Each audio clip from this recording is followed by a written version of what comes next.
Bom, boa noite a todos. É um prazer ter todos aqui para discutirmos e conversarmos sobre esse tema tão importante que é a atuação da fisioterapia em pessoas idosas com câncer. E hoje nós temos a honra de ter a doutora Lília Moraes Greco para ministrar e intermediar essa conversa conosco.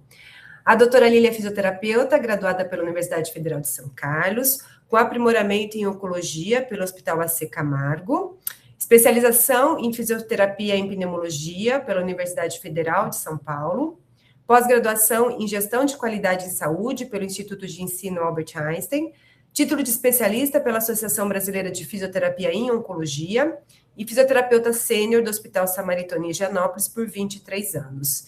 E também com atuação em atendimento domiciliar há 25 anos. Então, doutora Lília, é um prazer tê-la aqui conosco e eu deixo, então, esse espaço todo agora para você, para a gente poder, então, esquentar essa discussão tão importante. Muito obrigada pela sua presença. Obrigada a você, Dani. Queria agradecer novamente o convite, né? Mais uma oportunidade aí para eu falar para vocês. Queria agradecer a confiança que vocês têm na minha experiência aí no assunto. Tomara que seja contento, né? Só um pouquinho, mas acho que dá para a gente ter discussões bem proveitosas aí, tá bom? Eu vou começar a apresentação, mas se alguém ficar com medo de aguardar para perguntar só no final, faz aí a anotação, que aí depois a gente pode abrir e conversar todo mundo, tá bom? Vamos lá, então. Ó, fisioterapia no paciente oncogeriátrico. Por onde que a gente deve começar, né? Eu entendo que muitas vezes as pessoas, quando não têm experiência com paciente oncológico, se assustam um pouquinho, né? Porque o paciente idoso já é cheio de cuidados, cheio de detalhes, e aí, quando ele tem ainda um câncer, por onde que a gente começa, né? Pelas deficiências e dificuldades que ele já tinha por conta da idade, ou aí a gente começa pelo câncer, né? Então, acho que por isso que eu quis trazer um pouquinho disso, para dar uma norteada para todo mundo que lida com esse tipo de paciente, né? Vamos lá. Desculpe.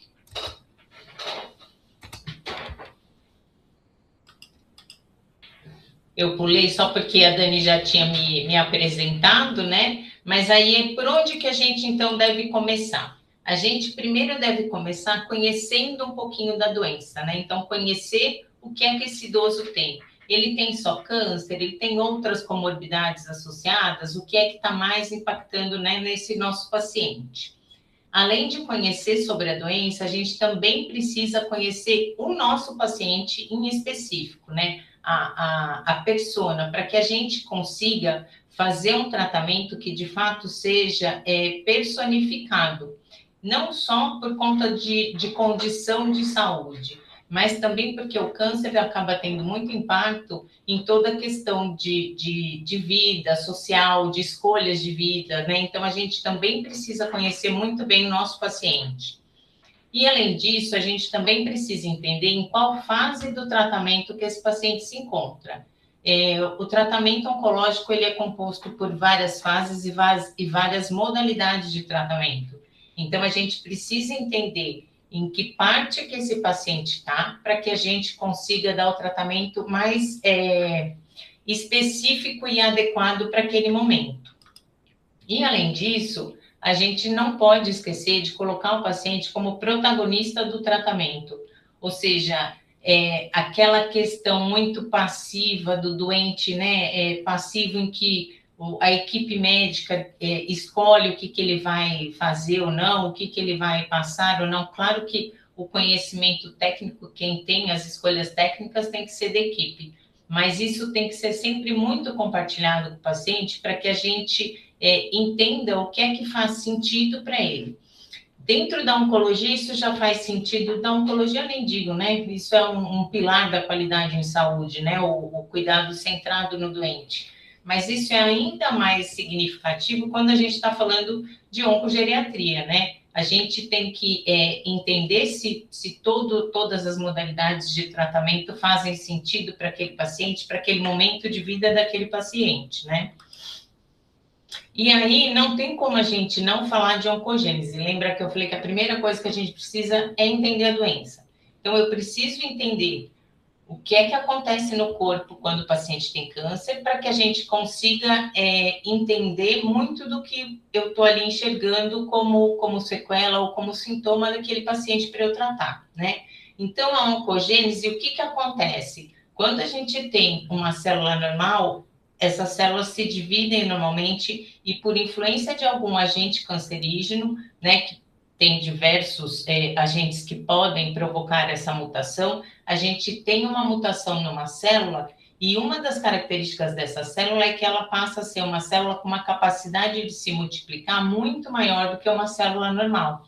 Então, por isso que a gente tem um crescimento do tecido muito além do que normalmente ele teria. E é isso que causa os tumores, né? Então, o tumor nada mais é do que um conglomerado de células que mudaram por conta de ação de algum agente e que essa mutação da célula é que vai trazer todas as consequências de uma maneira geral no organismo que a gente vai poder encontrar no câncer, tá? Os tecidos normais, eles sempre se dividem, se multiplicam, mas a gente tem uma taxa de equilíbrio entre as células que estão ali se dividindo, se multiplicando, e a morte das células, né, normais. Isso é equilibrado, e por isso que a gente não tem nenhum tipo de crescimento anormal de tecidos ou de tumores, né, em pessoas normais. O que acontece? Quando a gente tem algum processo de mutação da célula, a gente já tem no nosso organismo alguns genes que vão lá para acabar com aquilo, com aquela célula que está alterada. São os genes supressores de células cancerígenas. Então, a gente tem um mecanismo ali de proteção para tentar reparar uma ou outra célula que tenha ali escapado e que tenha ficado com o DNA alterado, tá? Esses genes, quando a gente tem essa competição, eles acabam sendo insuficientes e por isso que a célula do tumor acaba conseguindo ali se multiplicar mais e até invadir outros tecidos e outros órgãos, tá? Então, o tecido tumoral maligno, ele tem algumas características que são muito especiais e que fazem dele uma célula diferente, que é o DNA alterado, então ele sempre vai ter uma alteração do DNA. Essa célula tem uma capacidade proliferativa muito maior do que uma célula normal. A gente tem esses erros de proteínas de reparo, então essas proteínas que eram para controlar essas células que eventualmente apareçam no nosso corpo, elas não deram conta, e esse tecido tem capacidade, essas células, né, na verdade, tem capacidade infiltrativa, elas têm capacidade de se colocar em outros locais do nosso corpo, tá? E aí, a disseminação, ela vai acontecer por via hematogênica ou linfática. O que quer dizer isso? Essas células que estão lá alteradas e que formaram, vamos dizer, meu câncer de mama, elas vão escapar ou pelo sangue ou pela via linfática, e aí elas vão se alojar em outros órgãos. Então, daí é que vem as metástases, né? Como que uma célula da mama foi parar no meu fígado? Ou pelo sangue ou pela via linfática. E isso explica bastante também algumas coisas que depois a gente vai ver nos tratamentos do câncer, tá? Essa disseminação, essa capacidade de disseminar por via hematogênica e por via linfática.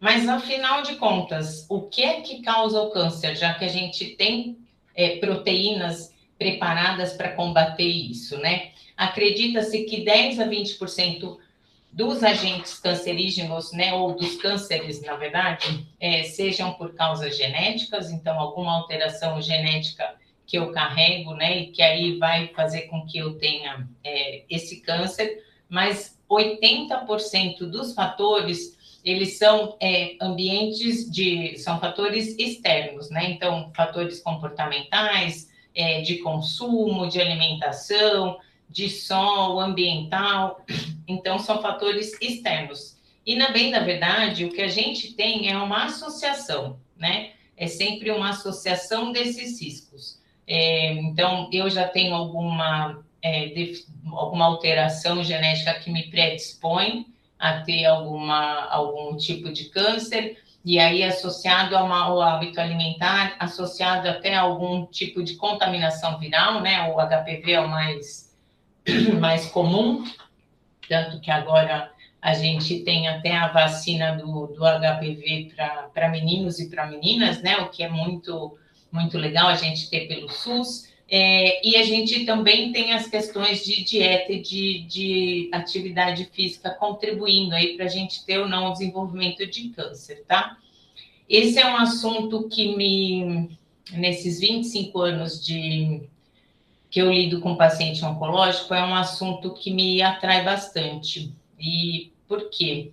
Né? Embora a gente não tenha uma atuação da fisioterapia tão direta, mas é porque eu vejo, primeiro, o desinteresse, né? Que existe um interesse infinitamente maior em se descobrir novas drogas, né? Do que descobrir de fato o que é que causa o câncer. E, além de tudo, tem a dificuldade também, exatamente por ser uma associação das coisas, né? Mas a gente sempre ouve falar, a carne vermelha, né? A obesidade, né? E aí você vai lá, todo paciente oncológico que te aparece é magro, né? E aí você fala, a gente ainda está muito longe de conseguir descobrir efetivamente o que é que causa câncer, né? E por que antes, quando eu me formei há 20 anos atrás, 25 anos atrás, não se via tantos mielomas múltiplos, não se viam tantos linfomas não-Hodgkins, tanto câncer de intestino em gente nova, né? E hoje em dia tem. Então, isso me atrai para a gente poder tentar entender um pouquinho mais, e eu confesso que ainda é um assunto muito nebuloso, é sempre um conjunto de coisas, tá? Vamos lá, como é que a gente descobre o câncer, né? O que é o padrão ouro em termos de tratamento? Dificilmente alguém vai descobrir um câncer fazendo um PET scan, né? O PET scan é o exame mais completo que existe para você fazer o diagnóstico de câncer. Normalmente a pessoa vai saber, tem alguns marcadores tumorais que dá para você fazer com o exame de sangue, tem algumas alterações que podem até aparecer em raio-x, mas a maioria das vezes aparecem em tomografia. Dependendo do tipo de câncer, dá para você descobrir fazendo uma endoscopia. Mas o fato é que todo paciente que tem algum diagnóstico de câncer, ele vai ter que fazer um PET-CT para poder estabelecer ali qual é a extensão da doença dele e poder elaborar um melhor tratamento, tá? E aí eu quis aqui trazer para vocês, porque eventualmente vocês vão pegar um exame de PET-CT. E por que para nós, para a gente conseguir elaborar um melhor plano terapêutico para esse paciente, é importante a gente entender o PET-CT, né? Conseguir enxergar o PET-CT. Claro que ele vai vir com uma descrição.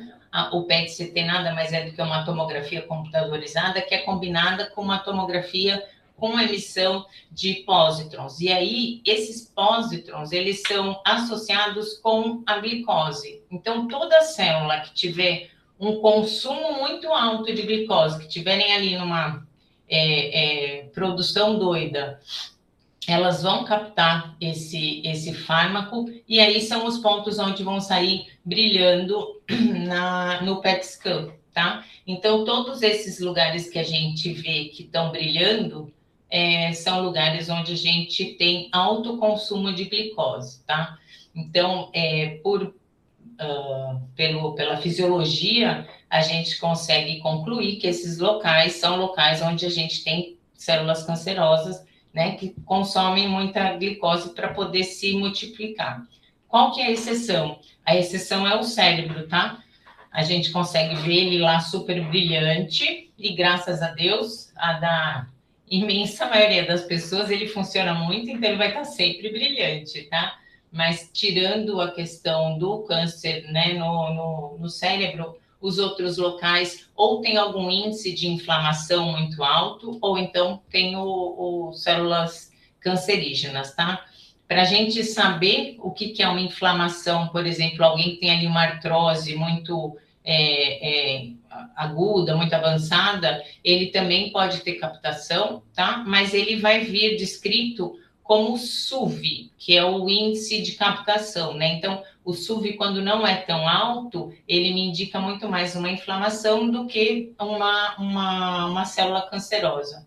E por que é importante a gente saber disso, né? Porque se meu paciente oncológico fala que está com dor no quadril, com dor no fêmur, a primeira coisa que eu tenho que pensar é, putz, será que é uma metástase óssea? Porque isso vai nortear alguns exercícios que eu vou poder dar ou não, né? Ou será que é só uma artrose? Então, a gente precisa saber identificar essas alterações nos exames, tá? Vamos lá. Todo câncer tem um nome, tá? E aí a gente, às vezes, fica ali meio perdida naquela nomenclatura que a gente não está acostumada, né? E fala, que palavrão é esse? O que será que está acontecendo, né? Então, só para vocês saberem um pouquinho, oma é o sufixo que é de todos os tumores, então o sufixo oma significa um tumor, mas a gente tem que lembrar que não necessariamente todos os tumores são cânceres, tá? Algumas pessoas, né, costumam falar câncer maligno. Não existe câncer maligno. Todo câncer já é um tumor maligno. Então, a gente pode ter um tumor benigno e um tumor maligno. O tumor maligno a gente chama de câncer, tá? E aí, ele sempre vem acrescentado do local de origem desse tecido, né, do tumor. Então, a gente tem carcinomas quando são tecidos de revestimento, então, o mais conhecido de todo mundo é o carcinoma de pele, adenocarcinoma quando é uma glândula, então a gente tem adenocarcinoma de pâncreas, né, de células glandulares, e a gente tem de tecidos conjuntivos que são os sarcomas, então osteosarcoma, né, então um câncer que veio do osso, tá? Então isso é o que denomina o nome do câncer, a nomenclatura do câncer, tá? E, além disso, a gente tem o estadiamento TNM, que é um estadiamento internacional que foi estabelecido para que em todo mundo a gente tivesse a mesma linguagem em relação ao câncer. Por que isso? Existem padrões muito diferentes de câncer, né? E aí, quando a gente fala câncer, todo mundo tem uma tendência de sempre achar que é uma coisa extremamente avançada. E não é, a gente tem diferenciação de tamanho, diferenciação da extensão dessa doença, né? Então, por isso que foi estabelecido o estadiamento TNM, que o T é de tumor, o N é de presença de linfonodos regionais acometidos ou não, e o M é de metástase à distância, tá? E aí a gente tem uma outra classificação que é o tipo histológico. Então, depois que a gente já fez uma biópsia e aí olhou ali na lâmina qual que é o tipo de tecido que está ali e o quanto que ele é diferente ou não, então, o quanto que ele é alterado, né, geneticamente do tecido originário dele, é que também vai dar o grau que a gente chama de G, tá? Então, o que a gente tem? Um T pode ser 1, 2, 3 ou 4. Então, dependendo do tamanho, sendo que 1 é o menor e 4 é o maior, tá? Então, só para vocês terem uma noção. Por que só para vocês terem uma noção? Porque isso vai diferenciar do órgão. O que eu estou querendo dizer? Um tumor de 2 centímetros no intestino pode ser um T1, pode ser considerado um tumor pequeno. Mas um tumor de 2 centímetros na mama não é considerado um tumor pequeno, tá? Então, isso é que vai diferenciar, e aí essa classificação, então, varia de órgão para órgão, tá? Eu vou confessar que não é tão comum quanto deveria ser os médicos escreverem essa classificação. E para nós isso seria muito importante para que a gente soubesse a extensão dessa doença no começo, tá? Mas infelizmente não é tão comum. Mas seria ótimo vocês questionarem o médico assim, doutor, desculpa, qual que é o estadiamento desse paciente, né? Que aí ele já ia perceber que ela sabe do que está falando, né? Mas é bom para a gente ter bastante noção da extensão dessa doença, tá? Então, o T, como eu falei, do tamanho do tumor, o N, que vai ser ou porque tem linfonodos acometidos, né? Aí vai ser também de 0 a 4, dependendo da quantidade de linfonodos acometidos, e o M, que é da metástase, que aí vai ser 0 quando não tem metástase, ou 1 quando tem. Então, independente de ter 2 ou 3 metástases, ele sempre vai ter 0 ou 1, tá? Isso significa que o câncer já escapou para outros locais do corpo, e aí esse paciente vai ter que ser submetido a uma terapia sistêmica e não só uma terapia local, tá? De tratamento. Vamos lá. E quais são, então, os tratamentos dentro da oncologia? A gente tem cirurgias que podem ser para retirada de tumor, podem ser curativas, podem ser paliativas, podem ser emergenciais de descompressão, podem ser até cirurgias que a gente chama de higiênica, né? Por exemplo, às vezes em algum tumor que está um pouco mais exteriorizado, alguma coisa assim. A gente tem radioterapia, quimioterapia, imunoterapia, hormonioterapia e transplante de medula, que também é considerado um tipo de tratamento para oncologia, tá?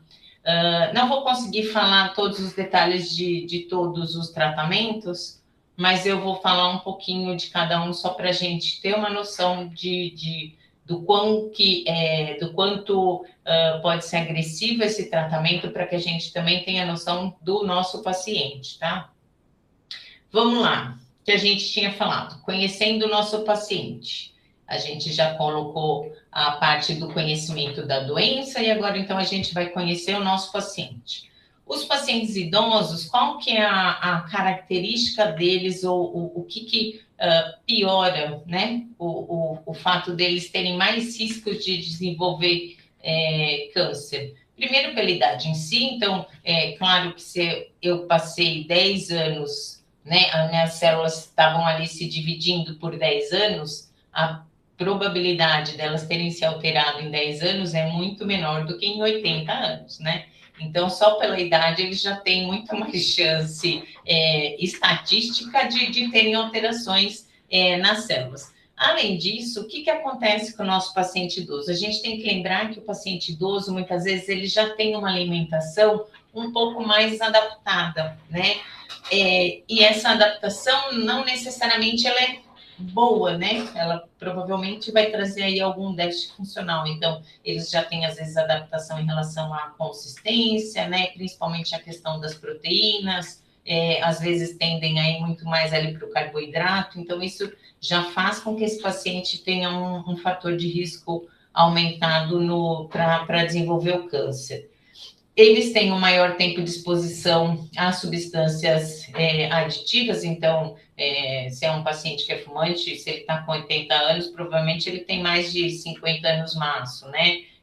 Se ele tem ali algum alcoolismo envolvido, também ele provavelmente ficou muito mais tempo exposto a isso.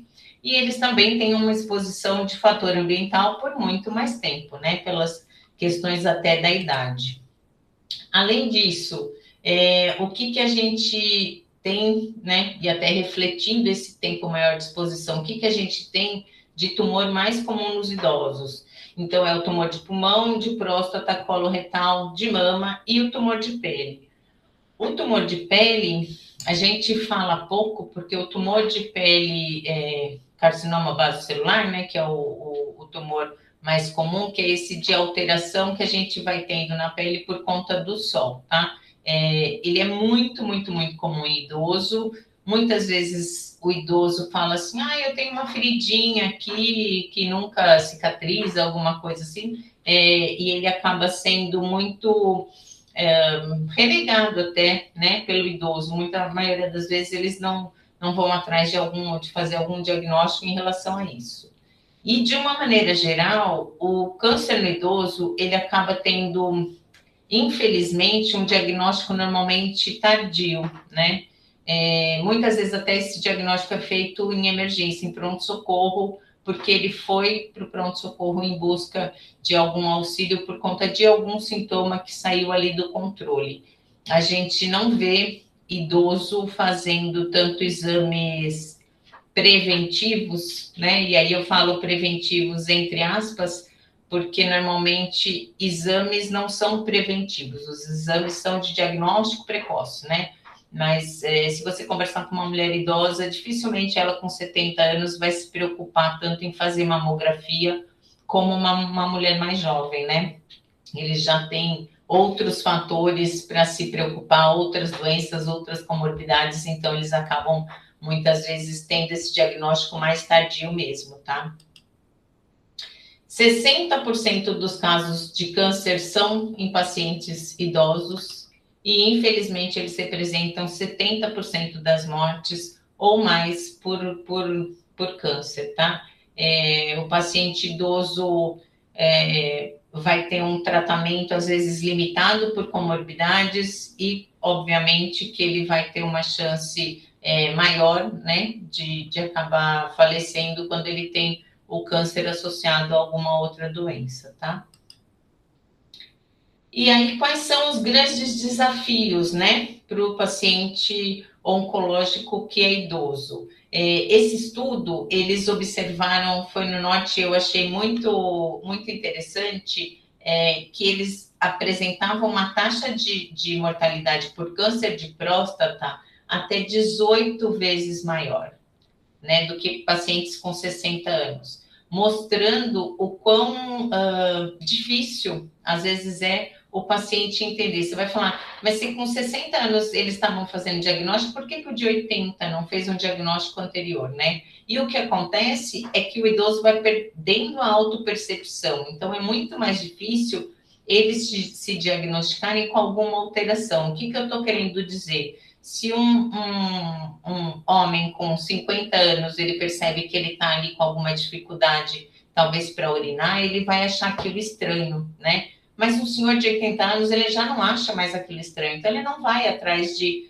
procurar entender o que está se passando ali. A mesma coisa é a mama de uma mulher com 40 anos faz autoexame, percebe, minha mama está com alguma coisa estranha. Uma mulher de 80 já não se importa mais, já não tem mais essa percepção, esse toque. Então, elas acabam sendo muito negligentes com alterações que eles venham apresentar. Além disso, a gente tem, dentro da saúde dos idosos, ainda mais hoje em dia com a grande especialização que a gente tem da medicina, às vezes você tem ali o idoso, se você conversar, ele tem numa semana o geriatra, na outra o cardiologista, na outra o endocrinologista, então eles acabam tendo um excesso de visitas médicas, e aí eles não querem procurar mais um, né? Quantas vezes você não ouve um idoso falando, se procurar muito vai achar, então é melhor nem ir procurar, né? Porque realmente eles acabam tendo um excesso ali de alterações para cuidar, né? E além disso, eles querem mesmo fugir de diagnóstico mais difícil, já entendendo que eles já passaram a boa parte da vida e que não é mais necessário ficar com tanto zelo, talvez, né? Porque, de fato, vai ter alguma outra coisa associada junto, então eles preferem não ir atrás de descobrir isso, né? Além disso, a gente tem uma outra questão que também é bastante associada com o público idoso, que é uma questão até de dificuldade de autoexame, até pela dificuldade visual que eles apresentam, né?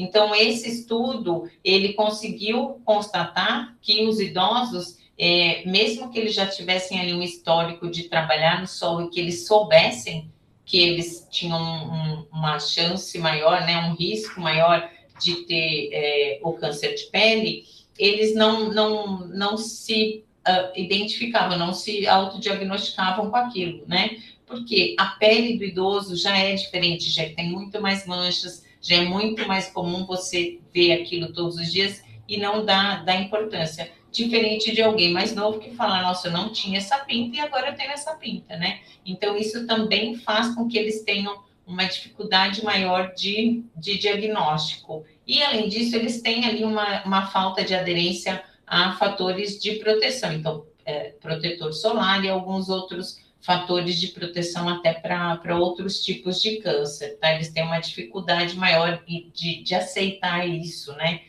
Como um método de prevenção. E, além disso, qual que é o grande impacto do tratamento do câncer para o paciente idoso, né?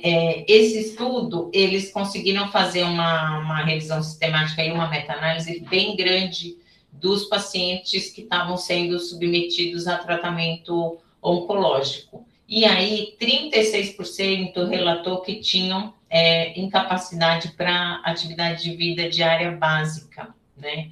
Então, a gente vê o quanto que o tratamento acaba impactando para esses pacientes. E 55% relatou que tinha dificuldade para atividades instrumentais. Então, isso a gente já consegue ter uma noção do quanto que a doença é impactada, tem impacto na vida desses pacientes e acabam por muitas vezes limitando mesmo, né, o restante das coisas que eles conseguem fazer, principalmente a autonomia desses pacientes.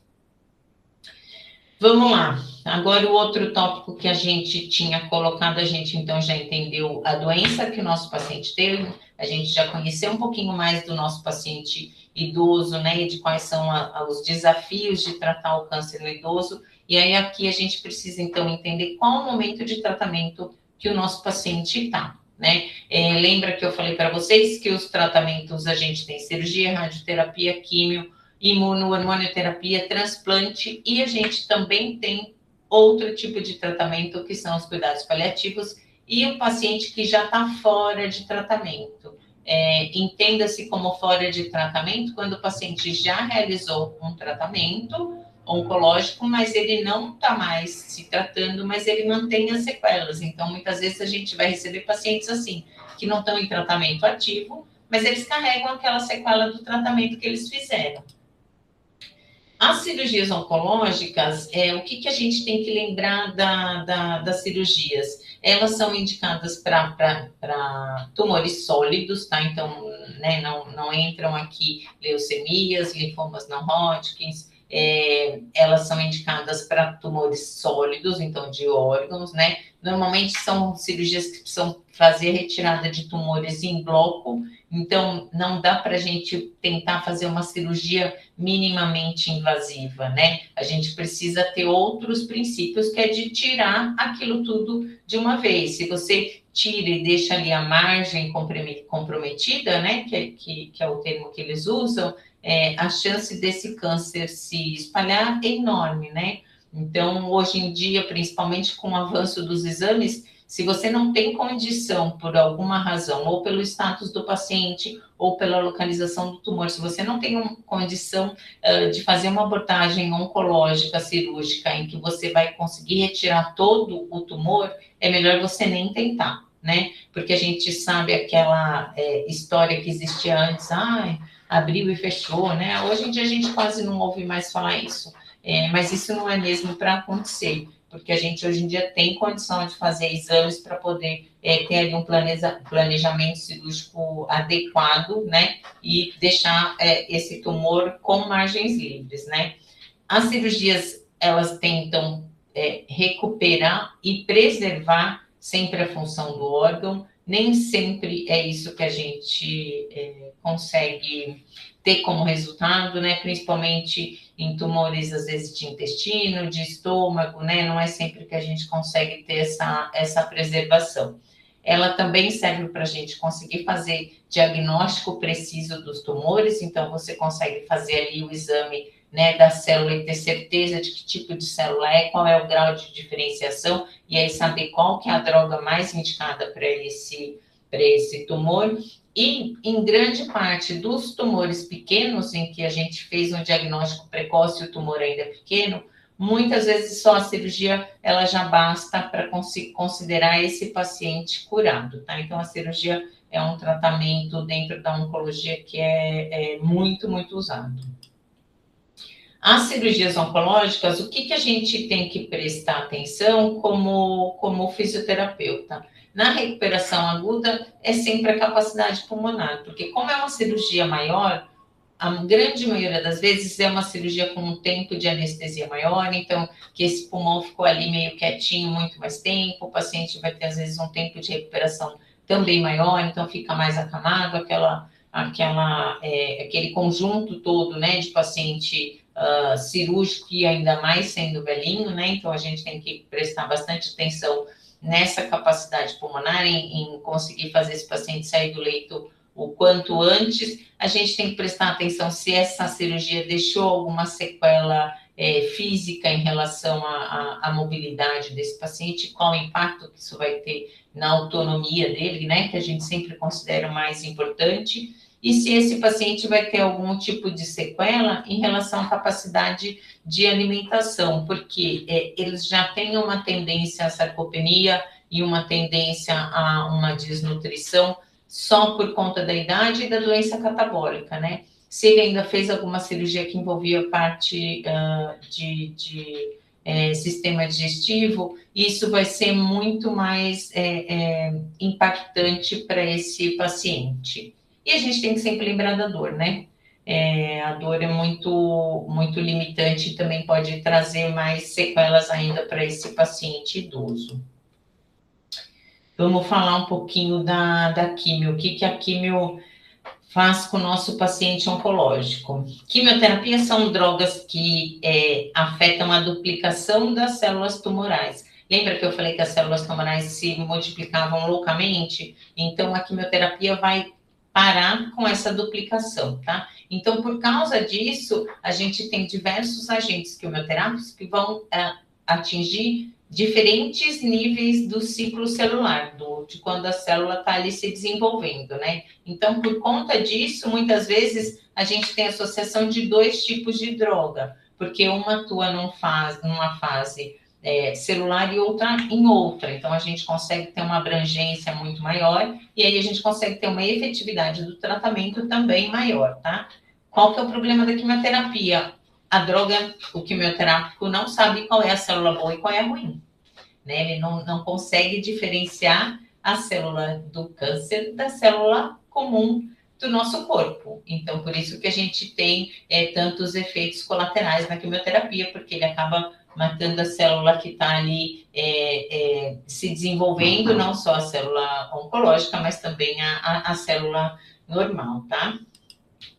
A quimioterapia, ela é feita em ciclos, então talvez vocês já tenham ouvido falar que, então no segundo ciclo, né, eu vou fazer 6 ciclos, a grande maioria dos protocolos são de 6 ciclos iniciais, então o tratamento dura quase 6 meses, por quê? Porque o ciclo da quimioterapia, ele é de 21 dias, né, então a gente faz a infusão, e aí, depois de 3 semanas, o paciente vai voltar para fazer a próxima infusão. E aí, o que a gente tem que prestar atenção e entender, né? Por que eu preciso saber em qual parte do ciclo ele está, quantos ciclos ele já fez, né? Eu nem sou médica, né? Eu sou a físio, só vou ali tratar o meu doente, porque existe a fase que a gente chama do nadir, que é quando o paciente tomou a medicação, e aí essa medicação tá lá, lembra que eu falei que ela mata, né, todas as células, mas não sabe exatamente qual que é qual, então as células da medula, que são células que têm uma fase de desenvolvimento mais acentuada, elas também são afetadas. E aí isso acaba tendo um pico de 7 a 10 dias depois, tá? Então é a fase em que o paciente se encontra mais debilitado, que ele está com uma imunidade, né, mais baixa, mais espoliado, e a medula tentando ali fabricar outras células para repor, isso traz uma fadiga muito grande. Não sei se vocês já vivenciaram isso, mas o paciente às vezes fala assim, o dia depois que eu fiz a quimioterapia eu estava melhor do que hoje, né? Porque de fato isso acontece. A energia que o corpo despende para conseguir reparar e recompor a medula óssea é muito grande, tá? E a neuropatia periférica, que é o terror, eu acho que de todos os físios, né? Que esses quimioterápicos, eles também podem afetar os nervos, e aí o paciente tem neuropatia periférica induzida pela quimioterapia, tá? Então, o que a gente precisa ficar muito atento quando o nosso paciente faz quimioterapia? Por conta das células da medula óssea, né? Também serem afetadas, então esse paciente tem anemia, que é a baixa taxa de hemoglobina, e isso pode trazer muitos sintomas, principalmente de tontura e algumas vezes até arritmia. Além disso, eles também relatam, não é só aquela tontura, mas é um cansaço mesmo. né? Pensa que eu falo que é igual greve de caminhoneiro, né? Você tem o oxigênio, mas não tem quem carregue, então não chega, né? Então o paciente muitas vezes fica sintomático por conta dessa anemia. A gente também pode ter baixa de plaquetas, e as plaquetas fazem a coagulação, então o paciente tem uma tendência muito maior de ter sangramento gengival, às vezes peteca no corpo, e a gente tem que tomar cuidado, porque se você às vezes coloca ali um TheraBand um pouco mais apertado, muitas vezes vai ficar uma marca no paciente, tá? E os leucócitos baixos, então, o paciente fica neutropênico, né, que é o nome que a gente dá, e aí ele fica muito mais suscetível para infecções. Então, tomar muito cuidado, principalmente com pacientes que às vezes a gente atende em ambulatório que tem salão, que tem contato, né, com outras pessoas. A gente precisa muitas vezes estabelecer uma estratégia um pouco mais cuidadosa nesse sentido para esses pacientes, tá? Para a gente trazer aqui um resumo da quimioterapia. Então, ela faz mielossupressão, né, que é o efeito dela na medula óssea. Então, a gente vai ter baixa hemoglobina, tontura, cansaço, neutropenia e a suscetibilidade a infecções, né? No sistema muscular, o que a quimioterapia vai afetar? A gente pode ter paciente que tem dor muscular, dor articular e generalizada, principalmente para pacientes mais velhos e que são que já não tinham um histórico de atividade física tão bom, tá? Eles reclamam de dor, principalmente nas pernas, já nos primeiros ciclos eles acabam tendo esse sintoma, tá? Em relação aos nervos, a gente tem, então, ocorrência de neuropatia periférica, a gente precisa ficar de olho nos sintomas e nos sinais desses pacientes. Então, normalmente é formigamento, às vezes diminuição de sensibilidade, principalmente ponta de dedos, ponta de pé, às vezes na mão, tá? E isso muitas vezes se traduz como um desequilíbrio, uma ataxia que podem comprometer bastante a funcionalidade do paciente. E cardiotoxicidade, que não é tão comum, mas acontece, né? A gente tem drogas que também podem afetar o funcionamento cardíaco, e aí a gente vai ter um paciente que tem queixa de cansaço, e aí não é um cansaço, né, por conta da medula ou até de fadiga oncológica, é um cansaço porque o paciente, de fato, está com uma capacidade cardíaca ali, com uma fração de ejeção mais baixa, tá? Então, a gente também precisa ficar atento a isso. Falar um pouquinho, então, do transplante de medula, que não é tão comum em idoso, mas ele ultimamente tem acontecido. Alguns anos eu nem falava de transplante de medula para idoso. Por quê? Porque a idade máxima que eles consideravam fazer transplante de medula era por volta de 65, 70 anos. E agora não é raro a gente ver paciente de 80 anos e que está com funcionalidade, que está com status funcional bom, fazendo transplante, tá? Principalmente os transplantes que são os autólogos, né? Que são transplantes menos agressivos, porque você usa as células do próprio paciente. Então, eu acho que cada vez mais a gente vai encontrar, sim, paciente idoso que foi submetido a transplante de medula, e eu fico muito feliz com isso, né? Mais uma alternativa para eles.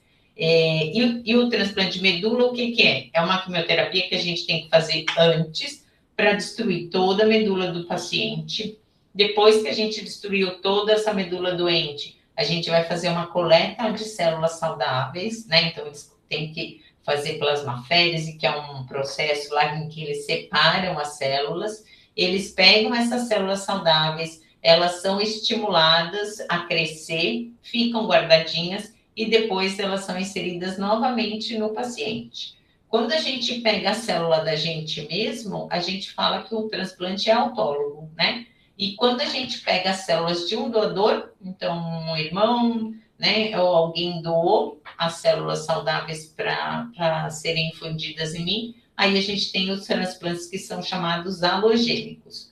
Os transplantes alogênicos, eles têm um nível de complicação muito maior, né, por conta das células serem de outras pessoas, enfim, são muitos detalhes nos transplantes, Então, o halogênico ainda é muito mais raramente feito. Eu não lembro de ter visto paciente com mais de 70 anos fazer transplante halogênico. Mas o autólogo, eles têm feito, sim, com paciente com mais idade, tá? Então, aqui o autólogo e o halogênico, né? Quando o halogênico, então, quando a gente tem um doador, o autólogo a gente não tem o doador, porque a medula, ela foi, que vai ser usada é a nossa mesmo com as células saudáveis. E o transplante, ele acaba tendo um tempo de tratamento muito maior, né? Porque ele envolve uma quimioterapia antes, envolve um acompanhamento depois do transplante bem maior, né? Então, é um paciente que vai também ficar ali, muitas vezes, em contato com a fisioterapia por mais tempo, porque ele também fica muito tempo exposto a tratamento, tá?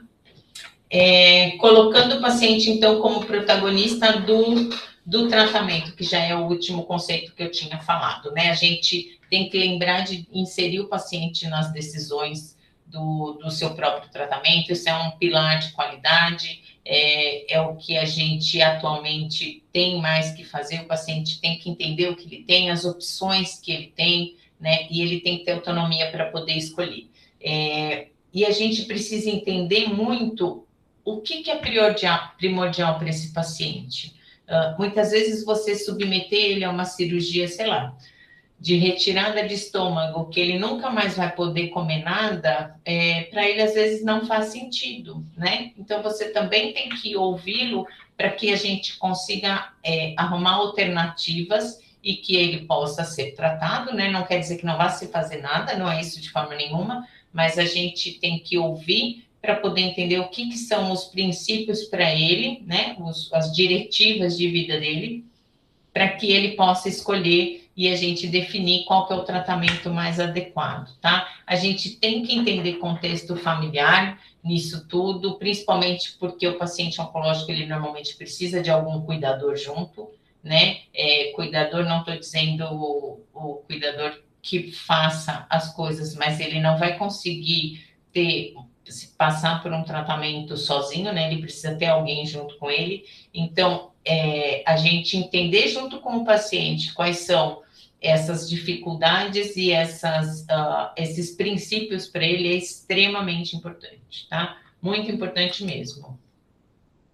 E aí, definitivamente, por onde que a gente tem que começar, então? Pela funcionalidade, não tem muito o que querer inventar, a gente tem que entender que o paciente idoso, ele precisa ser funcional e manter a funcionalidade. E aí, a nossa referência de funcionalidade vai ser o que ele já tinha antes do tratamento. Porque a gente sabe que muitas vezes o paciente idoso já vai perdendo a funcionalidade. Mas aí o que a gente tem que ter como alcançável é o que ele tinha antes, né? Então, se é um cara que já tinha ali uma marcha mais claudicante, porque desde os 60 anos ele tinha uma hérnia de disco que ficou ali comprimida, eu não vou achar que eu vou melhorar aquilo, né? Mas eu preciso fazer com que ele volte a ser como ele era antes do tratamento, tá? E aí, pensando então diretamente na reabilitação, a gama que a gente tem é enorme. E aí não tem novidade, não é nada de diferente do que a gente já faz com os outros pacientes. Se ele está com fraqueza muscular, a gente vai fazer fortalecimento. Se ele está com dor, a gente vai usar alguns recursos analgésicos. A diferença é que alguns recursos terapêuticos a gente não costuma fazer com o paciente oncológico. E eu acho que aí é que a gente se diferencia, né? De quando a gente entende a doença, né? Aí que a gente consegue trazer o tratamento mais direto e personalizado mesmo. A gente tem muita ocorrência de fadiga oncológica, então a gente tem indicação de fazer treinamento aeróbico para esses pacientes. Neuropatia periférica, a gente tem que fazer exercício, movimentação e aplicação do laser, parece que tem tido bons resultados. E lembrar sempre de manter a mobilização e o estímulo à deambulação desse paciente, que muitas vezes vai ficar ali um pouco mais cansado, um pouco mais inativo, tá? Então, como eu falei, os exercícios aeróbicos a gente faz com 60% da frequência cardíaca ou o máximo tolerado. O que a gente precisa, então, prestar atenção? Lembra que eu falei lá atrás do PET? Por que era importante a gente ver o PET? Por conta das metástases ósseas.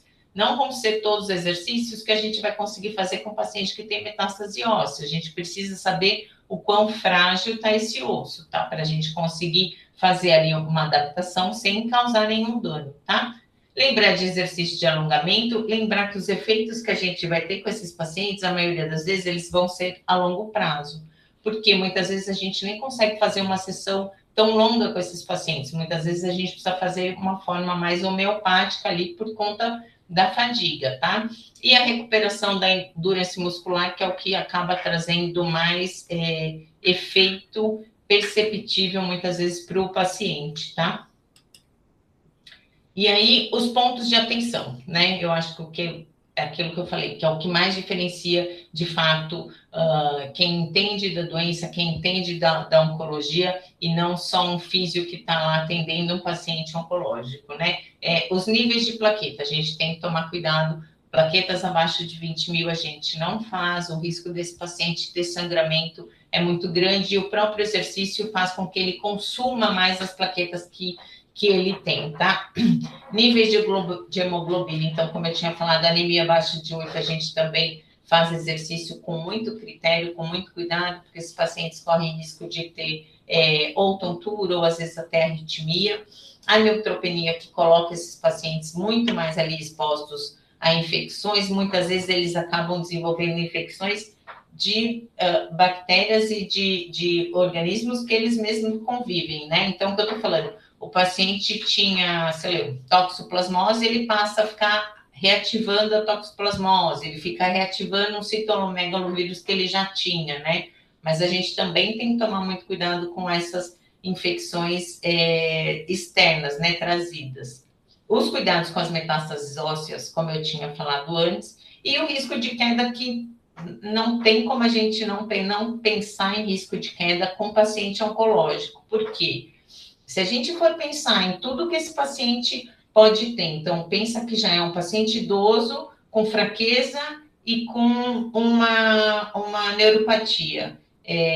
Então, imagina o risco de queda que ele tem. E além do risco de queda dele ser muito aumentado, o risco dele de ter lesão mais séria na queda também é aumentado por conta da metástase óssea e muitas vezes de uma plaqueta baixa.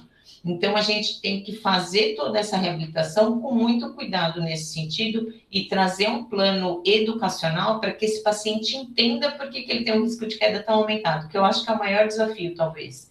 É ele entender porque ele não percebe, ele se sente bem, né? Então, mas para que eu preciso tomar cuidado com isso? Para que você está aqui me falando do meu calçado, né? Ele não entende, ele não sabe mesmo todos os riscos que ele está ali naquelas condições, tá? E os cuidados paliativos? Cuidados paliativos não é não fazer nada, não é que o paciente não tem mais o que fazer, né? Muitas vezes as pessoas associam a isso, mas não é isso definitivamente. O cuidado paliativo a gente tem que entender junto com o paciente o que é que faz sentido e o que é que tem maior impacto, tá?